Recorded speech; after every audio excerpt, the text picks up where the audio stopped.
Geralmente, quando se trata de comprar placa de vídeo, o pessoal aqui do Brasil tem em mente marcas como Asus, EVGA, Gigabyte, Zotac, acho que até Galaxy está ficando mais conhecida. Então, quando eles começam a procurar outros produtos de sites como AliExpress, eles se deparam com marcas como Colorful.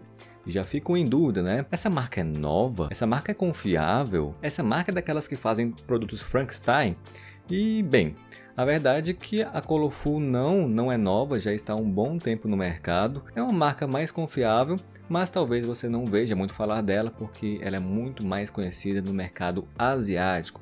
Ela focou bastante nesse mercado, mais especificamente na China. Ela é uma das maiores, eu acho que até a maior marca de GPU chinesa. Então, provavelmente agora somente que você está vendo mais influência dessa marca aqui no mercado ocidental, só que no mercado oriental ela já é bem conhecida. E agora que essas perguntas básicas foram respondidas, talvez uma que fique é: vale a pena então pegar a GTX 1060 da Colorful do AliExpress? Uma GTX tipo essa aqui? E é sobre ela que eu vou falar hoje. Então não se esqueça de deixar o like e se inscrever no canal. Vamos seguir aí com o unboxing e depois mais coisinhas técnicas sobre ela.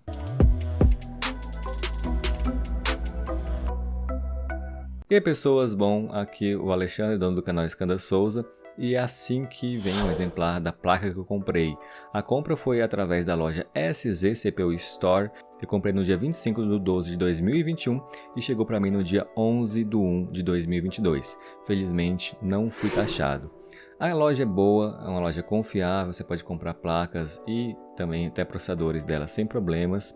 O produto também vem bem embalado, bem protegido, então será difícil ela ser danificada, embora não é impossível que o pessoal consiga até jogar bola com esse tipo de entrega. Ela tem essa cor meio marrom, que é um tanto diferente do comum, mas é ok, né? Não vou dizer que é feia nem muito bonita, é ok. Ela possui, no caso, um DisplayPort, um HDMI e um DVI bem comum para a GTX 1060. Ela não possui, no caso aqui, o backplate, mas a minha, pelo menos, veio muito bem limpa e bem conservada. Também veio com a proteção na conexão do PCI Express. Ela também tem uma alimentação de 6 pinos, né, para a sua fonte. Para quem tem uma fonte de 400, 450, de boa procedência, de boa qualidade, já é o suficiente para várias configurações com essa GTX 1060. Agora eu vou deixar para vocês uma comparação rapidinha, a comparação visual entre a 1060 da Gigabyte e da Colorful. Além das cores, né, que um é preto, outro é marrom, a maior diferença é que a Gigabyte ela possui o backplate, pelo menos essa versão que eu peguei. Só que no restante é tudo muito semelhante e eu vou tratar mais sobre isso ao longo do vídeo. Gente, e após fazer esse unboxing, que é algo que eu recomendo que vocês façam, tá? Não deixem de gravar o unboxing, que nem eu fiz aqui. Também recomendo que vocês gravem a primeira vez que vocês ligam a placa, pois ela tem essa chance, infelizmente, de apresentar algum problema. Nem que seja sei lá, um chiado, né? Mas quando você grava ali a primeira vez testando, já ajuda também para que uma eventual disputa você já tenha provas a seu favor, tá? Então recomendo que vocês façam os dois. Eu fiz os dois, não tive nenhum problema com a minha placa, ela funcionou de boa e também vou deixar para vocês as especificações dela que condizem tranquilamente com qualquer outra GTX 1060. Estou até deixando também para vocês um comparativo das especificações da GTX 1060, da Gigabyte e da Colorful, e existem pouquíssimas diferenças entre elas. Talvez vocês vejam uma diferença aí no GPU Clock, mas no caso, como que elas são placas da série Pascal, elas atingem até um boost superior ao que está contido aí no GPU Z, só vai depender da temperatura de cada uma delas. E falando sobre temperatura, eu vou mostrar também para vocês o primeiro teste em jogo que eu fiz. No caso foi na demo do Resident Evil 3, porque esses Resident Evil já estressam bastante a placa, a gente já tem uma boa temperatura delas. Mas se vocês quiserem também testar no benchmark sintético, também sintam-se à vontade, tem muita gente que testa. Alguns eu não gosto de usar, mas eu vejo outras pessoas atualmente usando o Superposition, que posso recomendar mais para vocês que vocês testem sem muita dor de cabeça.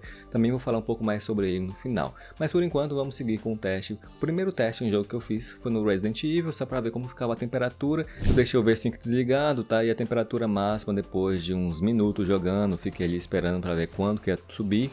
O máximo que eu vi foi 69 graus. Foi uma temperatura muito bacana, muito tranquila, ainda mais para a região que eu vivo. Aí eu, a pedido dos inscritos, resolvi deixar o V5 ligado para que no máximo ficasse a 60 quadros. e a temperatura, no caso, passou para 64/65 graus. Temperatura bem bacana também, né? Caso você vá jogar esse tipo de jogo, dá para você travar o V5 em 60, que vai ficar bem tranquilo. Também tentei aumentar a rotação das ventoinhas para 70%, ficou muito bom, mas já tem um pouco de mais barulho, eu prefiro deixar mesmo em automático. Mas se você quiser deixar em uns 70%, fica com 57 graus, deu uma boa redução mesmo, e isso também mostra que o sistema de arrefecimento da placa está funcionando como devido. Devido ao ambiente que eu vivo aqui, né, não tem ar-condicionado, é bem quente, tem 2 PCs ligados, é tudo fechado, não é muito úmido aqui no DF. Quando a placa não passa de 75 graus, eu já acho de boa.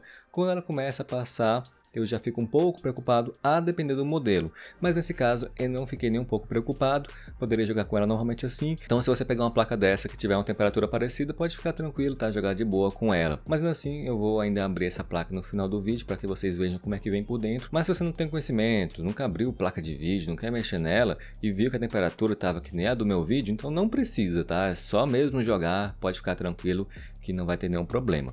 Certo? Mas vamos logo ao desempenho em alguns jogos, porque eu sei que muitas pessoas também estão interessadas nisso, né? Vai ser um vídeo um pouco dividido em blocos aqui. Então o primeiro jogo que eu testei foi no CS Global Offensive, 720p, com a maioria das configurações no baixo, só uma coisinha ali no alto mesmo. E no caso no CS Global Offensive, eu consigo uma temperatura de 60 graus, né? Temperatura muito bacana.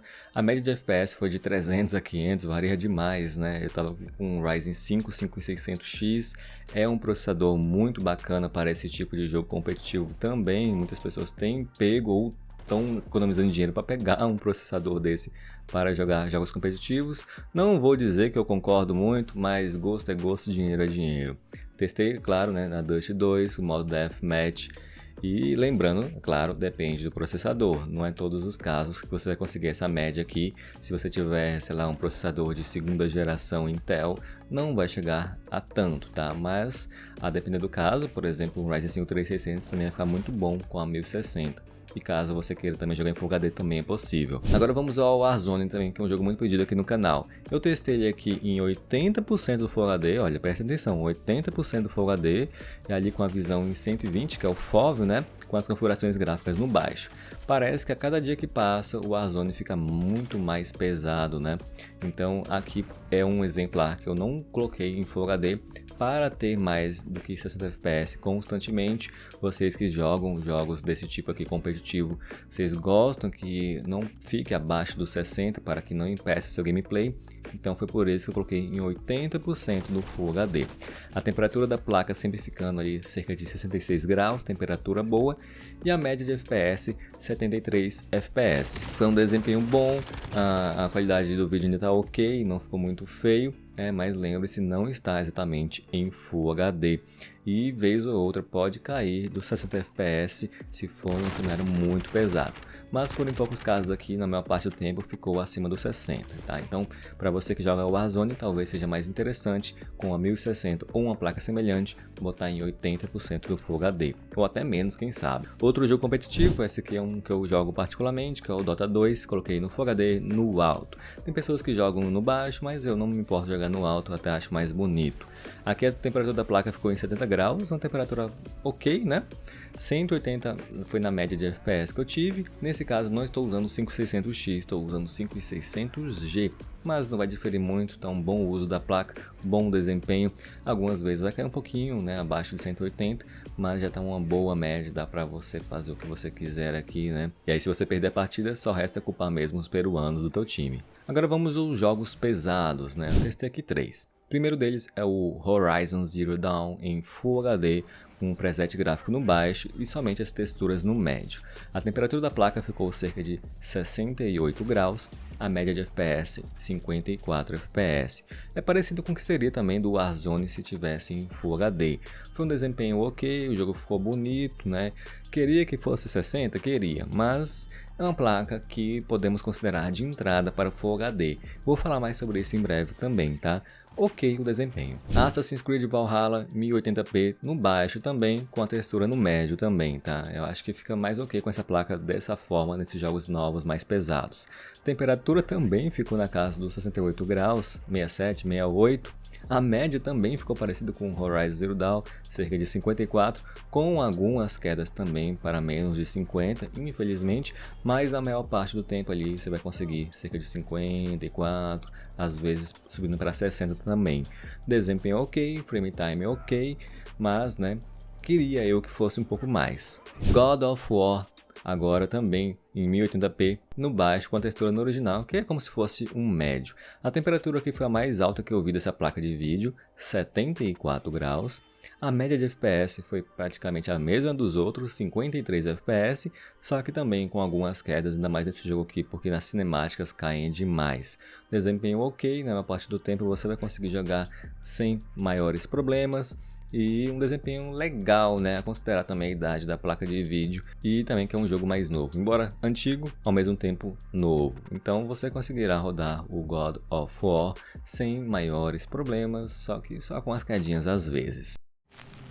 E, gente, esses foram os jogos que eu testei hoje, tá? Mas também deixarei links aqui na descrição com mais jogos, mais testes em GTX 1060, só que no caso eu testei a 1060 3GB da Gigabyte. E aí o que vai gerar algumas dúvidas. Mas será mesmo que depois de tudo que você falou, Scano, será que não tem realmente diferença de desempenho entre a Gigabyte e a Colorful? Será mesmo? Tô com dúvida. Também fiz uma validação dos meus testes que eu fiz na Gigabyte, também na Colorful, por exemplo, no Forza Horizon, e foi basicamente o mesmo desempenho, No Forza Horizon 5, enquanto a Colorful fez uma média de 59 FPS, a da Gigabyte 58. Se você for considerar ali que tem realmente uma margem de erro, então está dentro da margem de erro, as duas têm um desempenho muito semelhante, para não dizer igual, Então podem ficar tranquilos, se você achar da Colorful para comprar aí, vai ter um desempenho igual a qualquer outra placa 1060, 3 GB.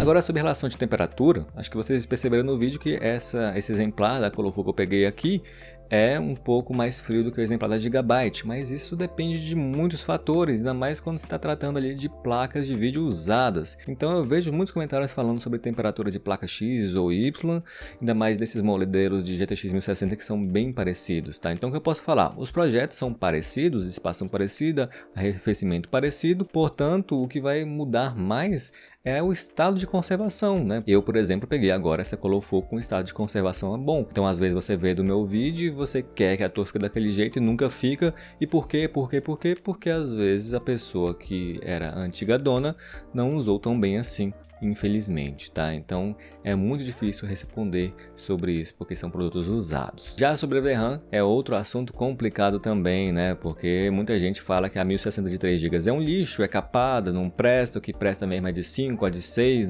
De 6 seria melhor, no caso a de 5 é ok, O pessoal começa a difundir essa informação na internet, mas o fato é que uma placa de vídeo não é só VRAM, tá?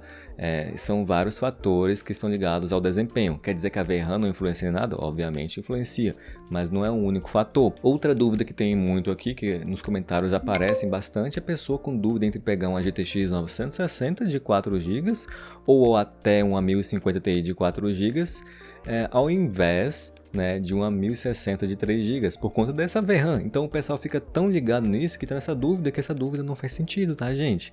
Não faz sentido nenhum. Se você tá vendo placas num preço muito semelhante, essas três placas num preço semelhante, não tenha dúvidas, pegue a 1060.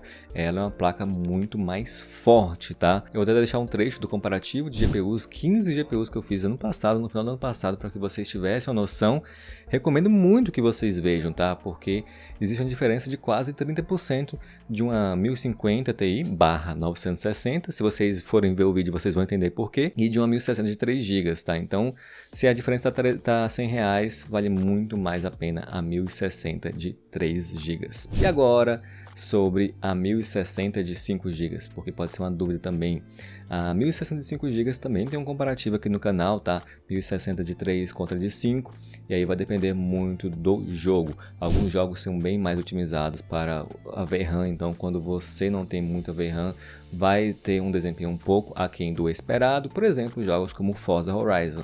Já outros jogos, tipo Borderlands, não liga muito para isso. E olha que no Borderlands está usando a VRAM necessária, tá? Só que não liga muito. Aí aí outros jogos como por exemplo CSGO, Dota, Rainbow, eles nem usam tanta VRAM assim, tá? Então jogos competitivos desses mais comuns nem ligam tanto. Aí a diferença vai ser bem pouca mesmo entre as placas, tá? No geral, é claro, a 1060 de 5 GB é um pouco mais forte, mas né, não acho que a VRAM vai fazer milagre. Serão placas ali do nível semelhante. E o mesmo vale para 1650 de 4 GB DDR6, é claro, não DDR5. Isso faz diferença, tá? Contra a 1060 de 3 GB, tá? Também fiz um comparativo delas, vou deixar para vocês aí, deixar na descrição também para quem quiser ver. Novamente, a 1650 tem um pouco de vantagem sobre a 1060 de 3 GB, mas não faz milagre. Em vários jogos elas desempenham parecido, e no CSGO e no Dota a 1060 até acaba saindo um pouco à frente, então depende muito também da otimização do jogo. Então o que eu posso resumir com tudo isso que eu acabei de falar? Placas como 1060, independente se é 3, 5 ou 6 GB, 970 e 1650, embora sim tenham diferenças em desempenho, ainda assim são placas do mesmo segmento, ou seja, placas de entrada para Full HD 60 FPS, que em muitos casos pode hoje nem ficar aos 60, como vocês viram em alguns jogos vai ficar uns 54, tá? E aí não vai ter muito para onde correr, a não ser que sejam jogos específicos. Então são placas parecidas, não são idênticas, tem algumas coisinhas divergentes, mas são placas que competem entre si. Então eu vejo as pessoas brigando, perdendo tempo, quebrando cabeça entre essas placas assim, quando na verdade não vai mudar muito assim de uma para outra. O que muda muito mesmo é você pegar uma placa mais forte que elas, tipo a nova RTX 3050. Inclusive, até para exemplificar isso, vou deixar o jogo mais novo que eu tenho aqui, que é o God of War, deixar aqui a 1060 de 3 de 5 GB a 1650 e a GTX 970. Vocês vão ver que elas ficam bem semelhantes e todas elas abaixo dos 60 FPS, tá? Então não vá achando novamente que a VRAM vai fazer milagre para vocês, tá? No final das contas, elas têm praticamente a mesma média. O que vai diferenciar mais é que a 1060 de 5 ou 6 GB, vocês vão poder colocar uma textura um pouco mais alta e o jogo ficar um pouco mais bonito, né? De resto, a média vai ser muito parecida, a não ser em algum jogo ou outro, que eu posso falar sobre isso em outro vídeo. E para finalizar o vídeo, como eu disse, eu não vi a necessidade de abrir a placa, mas ainda assim eu abri para mostrar para vocês e está aí agora na tela, né, a parte abrindo ela. Ela tem aqueles 4 parafusos normais que eu recomendo que vocês abram ali no modo X, né? Mas também tem outros parafusos menores, mais 4 parafusos menores. Após aberta a placa, dá para verificar que ela não está tão suja assim, ela só tem umas poeirinhas em um canto ou outro, mas está ok também, tá? Mas aparentemente ela não foi muito aberta também, tá? É uma placa que está bem conservada, não vi nem sinais de alteração, de fazer algum reparo ou algo do tipo. Uma coisa que eu percebi também foi que no dissipador a pasta térmica estava bem grudada, bem antiga, bem grossa. Tentei realmente limpá-la ali, mas não estava conseguindo, na verdade não consegui, mesmo raspando não deu certo. E aparentemente colocaram uma pasta de metal líquido no dissipador, tá? Porque realmente foi muito difícil de tirar. Até hoje eu nunca tive contato com metal líquido, nem recomendo que a maioria das pessoas usem, porque podem fazer besteira, tá? E é engraçado porque mesmo que tenha usado esse metal líquido, ele não pegou no die da placa. Então tá mais no dissipador, já no die estava limpo. Mas enfim, né, eu limpei a placa, passei o pincelzinho nela ali, tirei um pouco da poeira, e aí eu limpei um pouco do die com álcool isopropílico, coloquei a pasta térmica MX4, passei direitinho ali para espalhar bacana nela, né? Limpei mais ou menos, vamos dizer que eu limpei muito bonitinho, não, mas limpei mais ou menos só para deixar ela, porque ela tava até que limpa já. Depois só fechei ela mesmo para fazer teste e a placa pegou de boa. Fiz até um teste no Superposition para deixar para o final aí para vocês verem como que é o teste. A temperatura máxima dela foi de 69 graus, condizente também com aquele resultado que eu tive no Resident Evil, tá? Então para quem queria ter uma curiosidade, até o Superposition e temperaturas e tal, tá aí para vocês esse resultado final. E é isso, meu povo, essa foi a 1060 da Colorful, versão de 3 GB, é uma placa bacana. Também tem a versão de 5 GB dela para caso vocês queiram jogar algum jogo específico que vai usar mais VRAM, acho que o Warzone, Forza e alguns desses outros, também uma placa bacana. Hoje em dia já não acho interessante pegar a 1060 de 6 GB, porque a diferença da de 5 para de 6 está quase R$500. não vale a pena de forma alguma, tá? Agora já em relação a de 3 e a de 5, então a diferença de 250, 300 reais até que vale a depender do caso. Se você vai jogar daqueles competitivos normais, né, Valorant, CS, Dota, coisa desse tipo, pode pegar de 3 GB normalmente, tá bom? Os links estão na descrição, caso você queira tirar alguma dúvida ou adicionar alguma coisa, deixa aqui nos comentários, estou sempre lendo, como vocês sabem. Não se esqueça, é claro, de deixar o like, se inscrever no canal e ver mais vídeos sobre produtos da Colorful. Recentemente a Colorful esteve até numa polêmica do AliExpress, né, com aquela RTX 3050 que teve só 10 unidades. Vídeo aqui, tá? E também sobre a 1650 de 4 GB, que é uma versão do Brasil, comprada na Terabyte, que eu comprei também recentemente. Vídeo aqui. Por enquanto é só, vou ficando por aqui, a gente se vê na próxima. Talvez amanhã não tenha vídeo que eu tô meio ruim da garganta. Então, até talvez segunda ou até alguma live aí. Vou ficando por aqui. Valeu, falou, tchau!